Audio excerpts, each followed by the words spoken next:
Hi, my name's Michelle Fournay. I'm a PhD student at Oregon State University working here at Glacier Bay National Park under the guidance and mentorship of Chris Gabriel and the Humpback Whale Monitoring Program. And I study humpback whales and the impacts of vessel noise on humpback whale communication. My name is Leanna Matthews. I'm a PhD student at Syracuse University in New York, and I'm here in Glacier Bay studying the effects of vessel noise on harbor seal acoustic behavior. Glacier Bay provides a really unique opportunity that you don't find elsewhere in Southeast Alaska or possibly elsewhere in the world. So for a start, Glacier Bay acts like a natural laboratory. We know when vessels are going to pass by the island where we do our research. We have a long history of data and information about both harbor seals and humpback whales, and it enables us to plan for times when we know that the ocean's going to be quiet, so it's ideal for listening, and to plan for times when we know the ocean is going to be noisier, so that we can look for these responses in the animals that we're studying.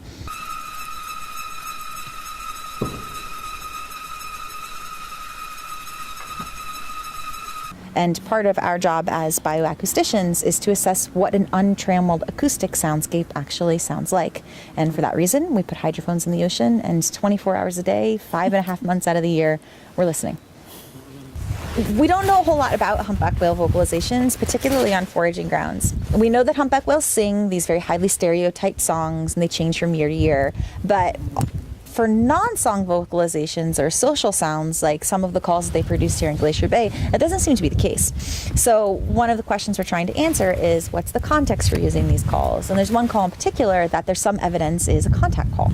And we're really interested in using underwater localization, so acoustically localizing an animal, where is the animal when it's producing a noise, to check to see whether or not we are in fact seeing this counter calling, one animal calling and another animal responding. So that's one of our goals of the project. So we're here on the beach in Strawberry Island getting ready to do something called a scan point survey.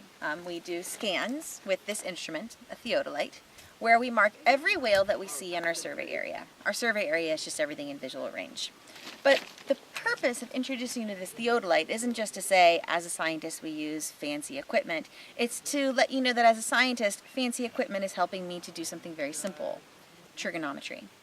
So by changing this scope, I can get different angles, and then knowing where I am, knowing my angle, and knowing which direction I'm looking, I can do some pretty simple trigonometry to figure out exactly how far away the whale is. But right now I'm not going to do the math. Right now I'm going to do my best to find every whale that I can see in this survey area. So give me just a few minutes, 15 minutes to be exact, and I will see how many animals we have. And meanwhile, Leanna, sitting here at her computer, is going to take all this data down for me. So most of the harbor seal data collection actually happens in a kayak out on the water.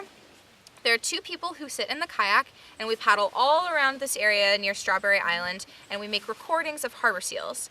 And we go to special locations where we know the harbor seals are going to be, and we know that they're vocalizing, and we make recordings of individuals. Also, while we're in the kayak, we take pictures of these individuals, and we estimate their position from the kayak.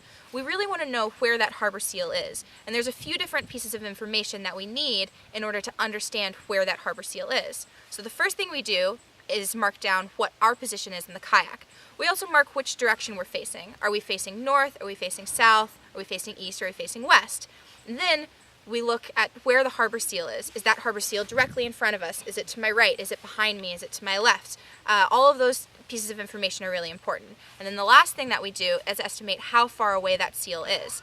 A lot of times we can use a piece of equipment called a rangefinder to get just how far that seal is from our kayak, but a lot of times we just have to estimate. If it's really close, we say that seal is less than 10 meters away. If it's really far, about the farthest seal we can see is about 90 to 100 meters away. So, and there's all sorts of different various distances in there that we can estimate for our harbor seals. All of those pieces of information combined can give us that location of the harbor seal on the surface. So the underwater vocalizations compared with the surface positions, compared with the photographs, sort of all give us this big picture of who these seals are and what they're doing when we can't see them underwater.